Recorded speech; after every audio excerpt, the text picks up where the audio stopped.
ალბათ გსმენიათ, რომ ხელოვნური ინტელექტის ბუშტის ხდება, რომ ეს ყველაფერი მხოლოდ აჟიოტაჟია, ხრიკია და ფული იწურება. ეს არ არის ის, რაც ხდება. რეალურად კი ბევრად უფრო სერიოზული რამ ხდება და თითქმის არავის საუბრობს ამაზე. ხელოვნური ინტელექტის რევოლუცია ფინანსურ კედელს არ შეეჯახებია, ის ფიზიკურ კედელს შეეჯახა. ამჟამად ამერიკის მონაცემთა ცენტრების პროექტების დაახლოებით 50% დიდ ჰაბებში ან დაგვიანებულია, ან ჩუმად გაუქმებულია. არა იმიტომ, რომ კომპანიებს ფული გაუთავდათ, არამედ იმიტომ, რომ ელექტროენერგია აღარ ყოფნიდათ. ეხლა დიდი ტექნოლოგიური კომპანიები მხოლოდ პროგრამულ უზრუნველყოფას აღარ ქმნიან. ისინი იქცნენ ერთ-ერთი ყველაზე აგრესიულ ინვესტორებად ისეთ ინდუსტრიაში, რომელსაც არ ელოდით, ბირთვულ ენერგეტიკაში. ეს არის უსაზღვრო ხელოვნური ინტელექტის ტყუილი. თავი პირველი, მოჩვენებითი კლასტერები.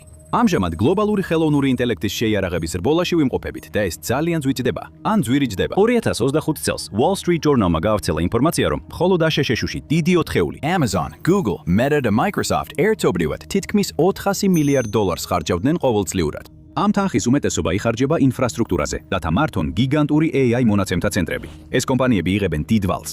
მაგრამ როგორც ჟურნალმა აღნიშნა, AI-დან მიღებული შემოსავალი მაშინაც და ახლაც შედარებით მცირეა. მიუხედავად ამისა, უპრეცედენტო ხარჯების შესახებ ცნობები კვლავაც მოდის. არსებობს მიზეზი და სწორედ ამიტომ გამოაცხადეს OpenAI-მ, Oracle-მა და SoftBank-მა, რომ ისინი დახარჯავენ თითქმის $9 ტრილიონ Stargate ინიციატივაზე. ისინი ამუშავებენ 5 ახალ მონაცემთა ცენტრს ტეხასში, ნიუ-მექსიკოში, ოჰაიოში და შუა დასავლეთში. გენერალური დირექტორი სემ ალტმანი დაპირდა, რომ ეს ინვესტიცია მომავალში ტექნოლოგიურ გარღვევებს გამოიწვევს და დაამატა, რომ ისინი უკვე აღწევენ, ციტირებ, ისტორიულ პროგრესს. დიდი ტექნოლოგიური კომპანიები და ყველა სხვა გლობალური საწარმო, რომელიც ხელოვნურ ინტელექტზე ორიენტირებული, მომდევნო 5 წელიწადში მონაცემთა ცენტრების აშენებასა თუ განახლებაში $7 ტრილიონ დახარჯავს. ეს არის გეგმა. მაგრამ რეალობა სრულიად განსხვავებულ სურათს აჩვენებს. მონაცემთა ცენტრების მართვა მარტივი არ არის. მსოფლიოში 2026 წელს არსებული თითქმის 11,000 მოქმედი მონაცემთა ცენტრიდან აშშ-ს ჰქონდა ლომის წილი, დაახლოებით 4,000, რაც ბევრად აღემატებოდა გაერთიანებული სამეფოს 511-ის, გერმანიის 507-ს, ჩინეთის 368-ს და საფრანგეთის 344-ს. მაგრამ მხოლოდ იმ მონაცემთა ცენტრების მუშაობისთვისაც კი, რაც უკვე გვაქვს, უჩვეულოდ დიდი ენერგიაა საჭირო. მათი გაგრილებისთვის შეიძლება უზარმაზარი რაოდენობის წყალი იყოს საჭირო, ხოლო ყველაზე დიდი ჰიპერმასშტაბური ობიექტები დღეში მილიონობით გალონს იღენებენ. თუმცა სითბოს მართვაც მაინც საჭიროა და პრობლემა მათი ენერგიით მომარაგებაა. 2026 წლის ანგარიშების მიხედვით აშშ-ში მშენებარე მონაცემთა ცენტრების 50% ან გაუქმებულია, ან გადადებულია, ხოლო ექსპერტები ამბობენ, რომ ეს რიცხვი კიდევ გაიზრდება. თავარ ჰაბებში, როგორიცაა ჩრდილოეთ ვირჯინია, რეგიონი, რომელიც ცნობილია როგორც მონაცემთა ცენტრების ხეივანი, პროექტები უკვე ნელდება, რადგან ელექტროსისტემა მოთხოვნის ფონზე ვეღარ უმკლავდება. საზოგადოებრივი განწყობაც შეიცვალა. გამოკითხვები აჩვენებს, რომ ვირჯინიის სამომრჩევლოცა მხოლოდ 35% უჭერს მხარს ამ ენერგომოყვარულ პროექტებს, მაშინ როცა 2023 წელს ეს მაჩვენებელი 79% იყო.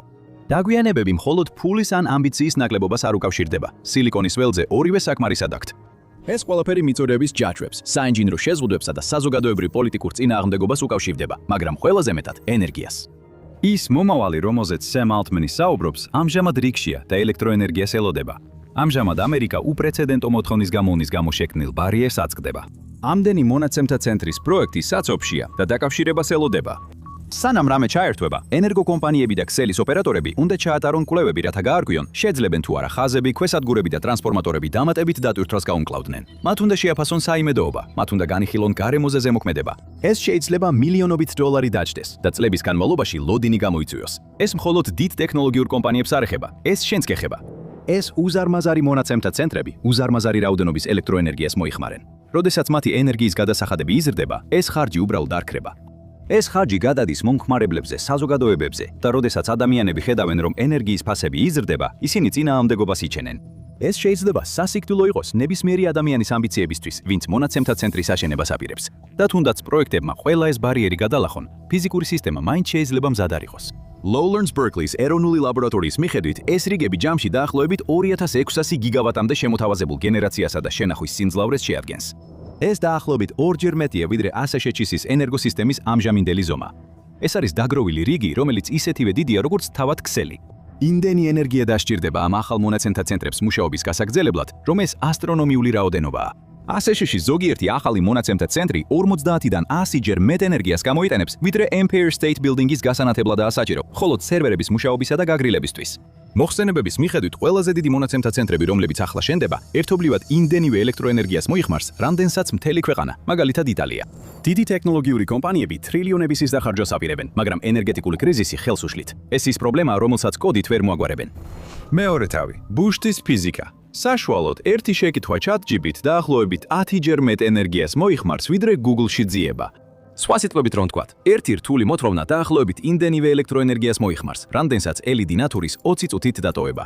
ზუსტი რიცხვი სადავოა და ყველა შეკითხვა ერთნაირი არ არის, მაგრამ მასშტაბი ასეთია. რადგან ChatGPT ათასობით მოთხოვნას კი არ ამუშავებს, არამედ მილიარდებს. დღეში 2,5 მილიარდამდე შეკითხვა. ეს ყველაფერი ჯამში დიდ რიცხვს იძლევა. მხოლოდ ASHS-ში 2025 წელს დღეში დაახლოებით 330 მილიონი ChatGPT-ის შეკითხვა დაფიქსირდა. ეს მხოლოდ დასაწყისია. ბოლო ანგარიშების მიხედვით მსოფლიოში დაახლოებით 1,1 მილიარდი ადამიანი იყენებს ხელოვნურ ინტელექტს, მაგრამ ეს რიცხვი სწრაფად იზრდება. ამერიკელების 56% მას ყოველდღიურ ცხოვრებაში იყენებს. დაახლოებით 60% ამერიკელი მასწავლებლის ამბობს, რომ მასზე ექსპერიმენტებს ატარებს. სოფლიოს კომპანიების 88% უკვე იყენებს მას. ექსპერტები ამბობენ, რომ ჯერ კიდევ დაახლოებით 5 მილიარდი ადამიანი არ იყენებს მას, მაგრამ მიღების ტემპი სწრაფად იზრდება. მომდევნო 5-დან 10 წელიწადში შეგვიძლია ველოდოთ, რომ ამ 5 მილიარდიდან ბევრი რეგულარული მომხმარებელი გახდება. ასე რომ რაც უფრო მეტი ადამიანი დაიწყებს მის გამოყენებას, მსოფლიომ ბევრად მეტი ენერგია უნდა გამოიმუშაოს. Goldman Sachs-ის კლევის ანალიტიკოსების შეფასებით 2030 წლისთვის გლობალური მონაცემთა ცენტრების ენერგომოხმარება 160%-ით გაიზრდება. ეს დაახლოებით იმაზეა, როგორც რომ გლობალურ ენერგოსისტემას 6 წელიწადში მეორე გერმანია დაემატოს. მონაცემთა ცენტრები უკვე მოიხმარენ მსოფლიოს ელექტროენერგიის დაახლოებით 1-დან 2%-ს. თუ ექსპერტები მართალი არიან, 10 წლეულის ბოლოსთვის ეს მაჩვენებელი 3-დან 4%-მდე გაიზრდება. საიდან მოვა ეს ახალი ენერგია? მხოლოდ 2023 წელს ქსელთან მიერთების ახალი განაცხადები დაახლოებით 30%-ით გაიზარდა. მონაცემებმა აჩვენა, რომ მოთხოვნილი სიმძლავრის თითქმის 85% მოდიოდა მზის, ქარის და ბატარეის შენახვაზე. მაგრამ აქ არის პრობლემა. განახლებადი ენერგია მუდმივი არ არის. ქარი ნელდება, მზე ქრება. თუნდაც ASHS-ში საუკეთესო მზის რეგიონებში წელიწადში მხოლოდ დაახლოებით 3500-დან 4000-მდე გამოსაყენებელი მზის საათია. ეს თითქმის 8800 საათიდან ამთლიანობაში, ანუ დროის ნახევარზე ნაკლები. სხვა სიტყვებით, მზისა და ქარის ენერგია საკმარისი არ იქნება AI რევოლუციის უზრუნველსაყოფად. კომპანიები ახლა იბრძვიან ნებისმიერი ენერგიისთვის, რაც კი შეუძლიათ მიიღონ და ვინც ენერგიას აკონტროლებს, ის აკონტროლებს AI-ის მომავალსაც. მესამე თავი, დიდი AI გაწმენდა. მონაცემთა ცენტრების შეფერხებები ინფრასტრუქტურის ჩავარდნას გავს, მაგრამ შესაძლოა ისინი სრულიად სხვა რამესაც ქმნიან, დებიციტს. და დებიციტი იმ კომპანიებისთვის, რომლებსაც ბევრი ფული აქვთ, ყოველთვის პრობლემა არ არის. ეს შეიძლება რეალური უპირატესობაც კი იყოს. უმსხვილესი ტექნოლოგიური კომპანიები უკვე დადებენ შეთანხმებებს ენერგეტიკულ კომპანიებთან. Meta-მ, Google-მა, Amazon-მა, Microsoft-მა გააფორმეს ხელშეკრულებები კომუნალური კომპანიებთან თელ ASHS-ში. ისინი მიიღებენ ენერგიას, პატარა მოთამაშეები კი ვერ მიიღებენ. ვენჩურული კაპიტალით დაფინანსებულ სტარტაპებს შეიძლება შეეძლოთ ფულის მოზიდვა და ბაზრის სერიოზული ცვლილებების დაპირება, მაგრამ ისინი ენერგიაზე კონკურენციას ვერ გაუწევენ. მათ მოუწევთ დიდ ტექნოლოგიურ კომპანიებზე დაკრდნობა, რომ იქირაონ და გამოიყენონ გამოთვლითი რესურსები. ეს შეიძლება ნიშნავდეს, რომ ყოველი GPU-ს დეფიციტი, ყოველი ენერგიის მიწოდების შეფერხება და ყოველი ფასის ზრდა პირველ რიგში მათ დაარტყამს, ხოლო უახლესი მოდელები შეიძლება ძალიან ძვირი ან შეზღუდულად ხელმისაწვდომი გახდეს. ყველაზე დიდი ტექნოლოგიური კომპანიები გადაწყვეტენ, ვინ მიიღებს ცდომას პირველკენ, ვინ მიიღებს ყველაზე მეტ გამოთვლით ძალას და ვინ მიიღებს საუკეთესო ვერსიებს. ამ დროს კი თავად ბაზარი იცვლება. ინვესტორები კარგავენ ინტერესს ზოგადი ჩატბოტების მიმართ, რომლებიც წერენ პოემებს და იგონებენ ისტორიას. Capital მიედინება სპეციალიზებული ხელოვნური ინტელექტისკენ, რომელსაც შეუძლია კოდის წერა, ლოგისტიკის ოპტიმიზაცია, თაღლითობის გამოვლენა, სამედიცინო ანალიზის ჩატარება და ყველაზე მთავარი, მოგების მარჟების გაზრდა. მაგრამ ყველა ერთნაირ მომსახურებას ვერ მიიღებს და ზოგიერთს შეიძლება ლოდინი მოუწიოს. ქვეყნებს აქვთ ანტიმონოპოლიური კანონები, მაგრამ ტექნოლოგიის კარიბჭის მსვლელები, რომლებიც ხელოვნურ ინტელექტზე ძალაუფლებას იკრებენ, შეიძლება უფრო სწრაფად იმოქმედონ, ვიდრე კანონები შეეძლებენ მათ დაწევას. სპეციალიზებულ სტარტაპს შეიძლება არასდროს ჰქონდეს ნამდვილი კონკურენციის შესაძლებლობა, თუ მას ცდომას არ მისცემენ.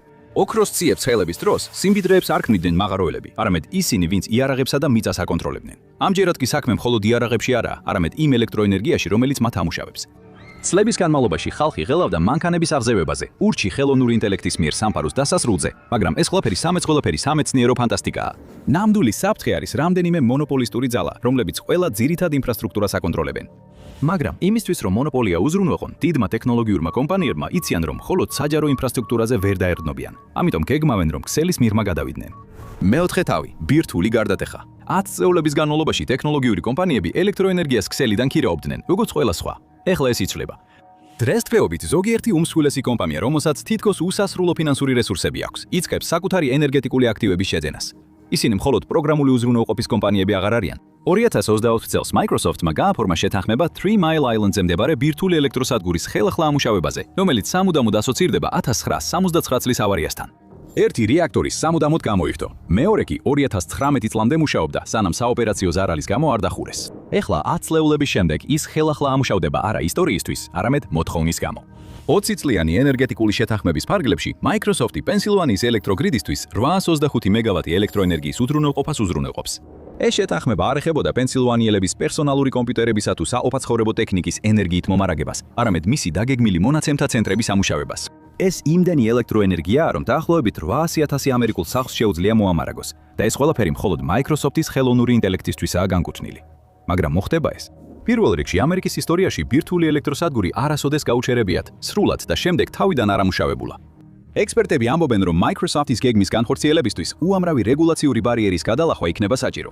ყველა ნებართვა ჯერ კიდევ განხილვის პროცესშია და შეიძლება საერთოდ არ გაიცეს, მიუხედავად იმისა, რომ სადგურის მფლობელი Constellation Energy ცდილობს პროცესის დაჩქარებას. ბირთვული ენერგია ადამიანებში ხშირად შიშს იწვევს. თუნდაც სადგურს მეორე შანსი მიეცეს, ჯერ კიდევ გაურკვეველია, შეძლებს თუ არა ის ქსელში დაბრუნებას.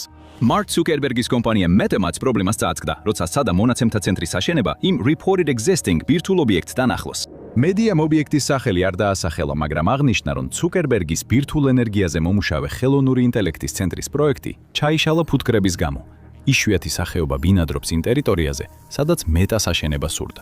ეს კიდევ ერთხელ აჩვენებს, რომ დიდი ტექნოლოგიური კომპანიები სტანდარტული ჩარჩოების მიღმა ფიქრობენ. Amazon-მა ცადა მსგავსი რამსირა. 2024 წელს კომპანიამ პენსილვანიაში Talon Energy-სთან $650 მილიონი შეთანხმებას მოაწერა ხელი, სადაც გეგმავს გახსნას რამდენიმე მონაცემთა ცენტრი, Susquehanna-ს ბირთვული ელექტროსადგურის მახლობლად. შეთანხმება, რომელიც 2052 წელს დასრულდება, შეიძლება პიტსბურგის ქალაქისისთვის საჭირო ენერგიის თითქმის 2-ჯერ მეც აწვდიდეს. თუმცა ეს მხოლოდ იმ შემთხვევაში, თუ პროექტი რეალურად განხორციელდება. 2024 წელს ფედერალურმა ენერგეტიკულმა მარეგულირებელმა კომისიამ დაბლოკა Amazon-სთვის ბირთვული ელექტროსადგურიდან პირდაპირ ენერგიის მიწოდება მისი ერთ-ერთი ჰიპერმასშტაბური მონაცემთა ცენტრისთვის. მიზეზი? ესეთი დიდი რაოდენობის ენერგიის გადამისამართებამ გაზარდა გათიშვების რისკი იმ საზოგადოებებისთვის, რომლებიც უკვე ამავე ბირთვულ ენერგიაზე არიან დამოკიდებული. და თუნდაც შუქი არ გამორთულიყო, კიდევ ერთი შედეგი იყო გაზრდილი გადასახადები.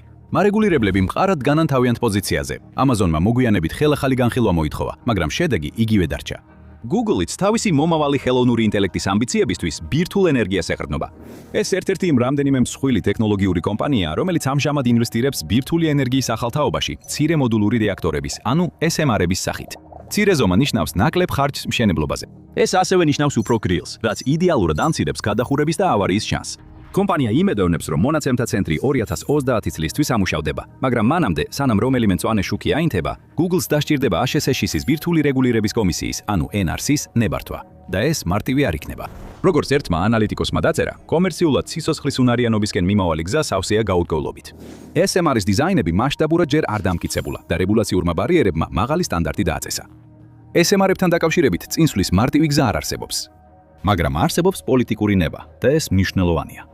ამჟამინდელმა ადმინისტრაციამ მწვანე შუქი მისცა და განაცხადა, რომ სურს ეს მცირე რეაქტორები 2030 წლისთვის ამოქმედდეს. HSHS-ში არც ერთი ახალი კომერციული SMR ჯერ არ მუშაობს, მაგრამ ჩინეთსა და რუსეთს უკვე აქვთ მოქმედი მაგალითები. გლობალური ხელოვნური ინტელექტის რბოლის თვალსაზრისით ეს კარგი ამბავი არ არის BGSM-ისთვის. მაგრამ თუნდაც ტექნოლოგიურმა კომპანიებმა მიიღონ ის, რაც სურთ, SMR-ები ხელოვნური ინტელექტის ენერგიის მთელ მოთხოვნას მარტო ვერ დააკმაყოფილებენ. ისინი შეცვლიან თამაშის წესებს, მაგრამ ჯადოსნური გამოსავალი არ იქნება. ისინი კიდევ რაღაცას შეცვლიან. თუ როგორ უყურებთ ჩვენ საზოგადოება თავად ტექნოლოგიური კომპანიის არს? ისინი აღარ ქმნიან მხოლოდ პროდუქტებს, რომლებიც გეხმარებათ სამსახურში პროდუქტიულობაში, ან სადილისთვის კარგი ადგილის მოძებნაში. ისინი აქტიურად ცდილობენ გახდნენ მნიშვნელოვანი მოთამაშეები HTTP-ის კრიტიკულ ინფრასტრუქტურაში და როცა ასეთ ძალაუფლებას მოიპოვებენ, მას აღარ გაათავისუფლებენ. მეხუთე თავი, სუვერენული ხრუბელი. ტექნოლოგიური გიგანტები მხოლოდ მონოპოლიის დაფაზე არსებულ სივრცეებს არ კიდულობენ. ისინი ახალ სივრცეებსაც ქმნიან საკუთარი თავისთვის. მაგრამ სოფიოს ყველა ქვეყანას არ ექნება ბირთვული ენერგია, ყველას არ ექნება უხვი რესურსები, ან ისეთი ენერგოსისტემა, რომელიც მასშტაბური ხელოვნური ინტელექტის ინფრასტრუქტურას დაუჭერს მხარს. ამიტომ, თუ ქვეყნებს სურთ ტექნოლოგიური კონკურენტუნარიანობის შენარჩუნება, ბევრს შეიძლება მოუწიოს უცხოური კომპანიების მიერ კონტროლირებად ღრუბლოვან პლატფორმებსა და გამოთვლით სიმძლავრეზე დაყრდნობა. რას ნიშნავს ეს? ეს ნიშნავს ძალას, პოლიტიკურ ძალას. ის დამოკიდებულება, რაც ქვეყნებს შეიძლება ჰქონდეთ კერძო კომპანიებზე, შეიძლება მნიშვნელოვნად შეცვალოს გლობალური ძალთა ბალანსი. ზეგავლენა აღარ იქნება მხოლოდ მთავრობების, შეიარაღებული ძალების ან ცენტრალური ბანკების ხელში, არამედ იმ კომპანიების, რომლებიც აკონტროლებენ ენერგეტიკულ კონტრაქტებსა და ციფრულ სისტემებს, რომლებიც თანამედროვე ეკონომიკების ფუნქციონირებისთვის ჭირდებათ.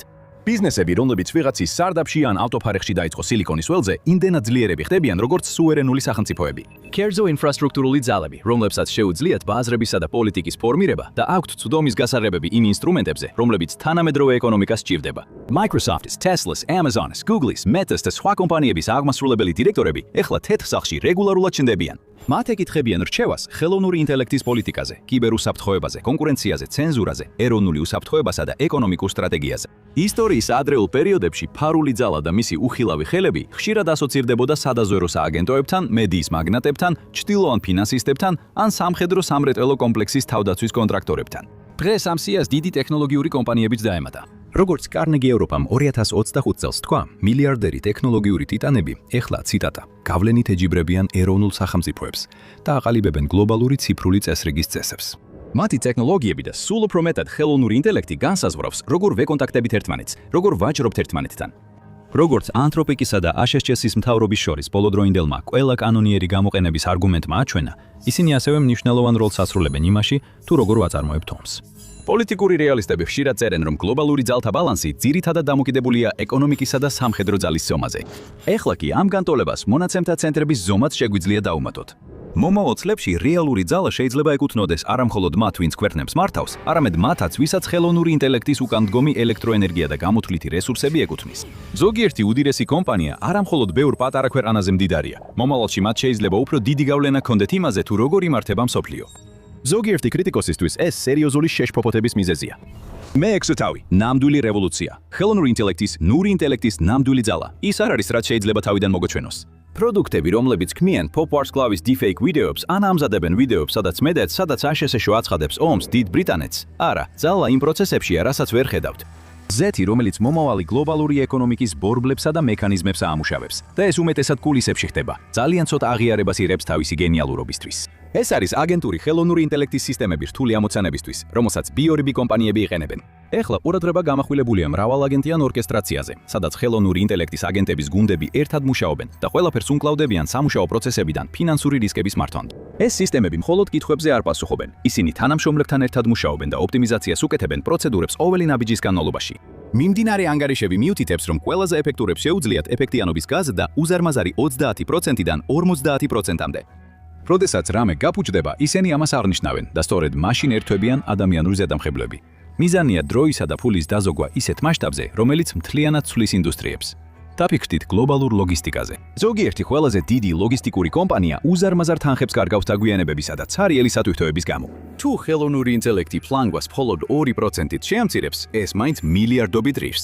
მტკიცებულება? ბოლო ანგარიშების მიხედვით, ლოგისტიკაში ხელოვნური ინტელექტის ბაზარი 2026 წელს 12 მილიარდ დოლარს მიაღწია. მაშინ როცა 2024-ში ეს მაჩვენებელი 8.2 მილიარდი იყო.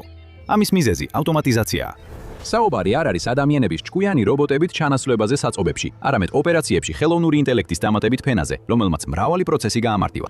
ინდუსტრიის ანგარიშების მიხედვით, მხოლოდ 2 წელიწადში ხელოვნურმა ინტელექტმა ოპერაციული ხარჯები 20 და 30%-ით შეამცირა. მედიკამენტების აღმოჩენისა და ბიოტექნოლოგიის სფეროებშიც ელიან ხელოვნური ინტელექტისგან დიდ სარგებელს. წარმატებული მედიკამენტის ბაზარზე გამოყვანის ხარჯი მილიარდებს აღწევს და წლები სჭირდება.